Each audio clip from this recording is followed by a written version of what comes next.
हम किसी भी पेड़ को देखकर उसकी जाति या प्रवृत्ति का अनुमान लगा लेते हैं।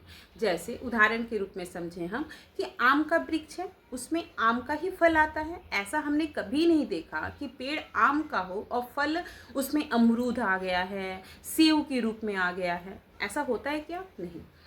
आम का जो स्वाद है वो हल्का मीठा, हल्का खट्टा जैसा फ्लेवर में आता है। और अगर हम इसके साथ नीम का वृक्ष देखें तो नीम का वृक्ष में फल नीम का ही आएगा।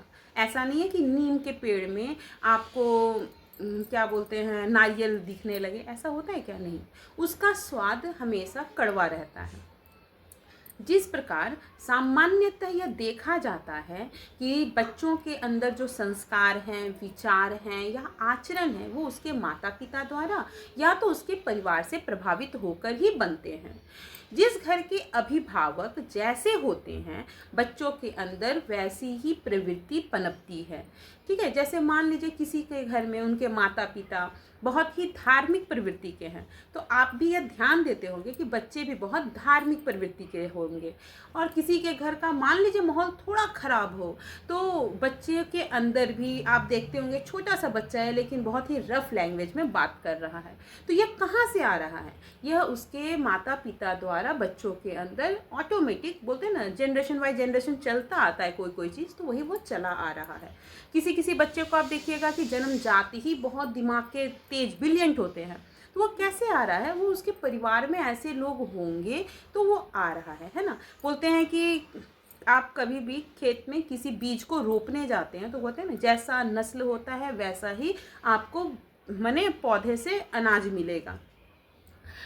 लेकिन यह नियम हर परिस्थिति में सत्य होती हुई नहीं देखी गई है। इतिहास और धर्म ग्रंथों में भी अनेक ऐसे उदाहरण आपको देखने मिलते हैं जहां संतान ने अपने परिवार की प्रवृत्ति से बिल्कुल भिन्न होकर एक अलग ही मार्ग चुना। बहुत बार ऐसा होता है कि परिवार बहुत सत्संगी है लेकिन बच्चे थोड़े मतलब जिद्दी हैं या बच्चे थोड़े उनकी प्रवृत्ति थोड़ी अलग है। तो ऐसा देखा गया है। बहुत बार ऐसा होता है कि माता पिता थोड़े अलग नेचर के हैं लेकिन बच्चा बहुत ही धार्मिक निकल गया। तो बहुत रेयर केस में ये सब देखा गया है, तो मैं उसी रेयर केस की चर्चा कर रही हूँ। इसका सबसे अच्छा उदाहरण हमें भक्त प्रहलाद के रूप में देखने को मिलता है। उनके जो पिता हैं वो हिरण्यकश्यपु राक्षस थे जो बहुत ही अत्यंत अहंकारी और बहुत ही अत्याचारी और भगवान विरोधी रहते थे। उनका विचार हमेशा भगवानों के अगेंस्ट रहता था। लेकिन जो भक्त प्रहलाद थे वो बिल्कुल इसके विपरीत थे। वो विष्णु भगवान के परम भक्त, जिन्हें विष्णु भगवान पर पूर्ण विश्वास था। वे पिता के अनेक प्रकार के विरोधों का सामना किया उन्होंने। वे पिता के द्वारा दिए गए कष्टों को बहुत प्रकार के, उनके पिता ने उन्हें दबाने के लिए बहुत प्रकार के कष्ट दिए ताकि इसके अंदर से भगवान के प्रति जो भक्ति है वो खत्म हो जाए। लेकिन वो डटे रहे, वो हिले नहीं।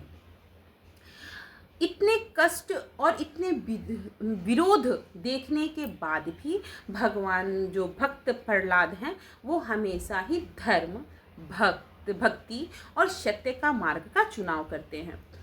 इससे हमें शिक्षा मिलती है कि परिवार या वातावरण हमारे ऊपर तो प्रभाव डालता ही है, ऐसा नहीं कि नहीं डालता, डालता है।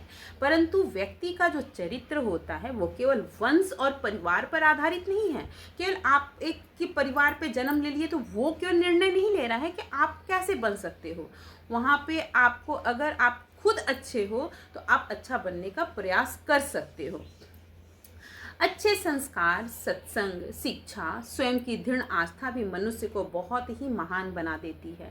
इसलिए किसी भी व्यक्ति का मूल्यांकन केवल उसके परिवार को देखकर नहीं करना चाहिए बल्कि उसके कर्म, विचार, चरित्र को देखकर भी करना चाहिए।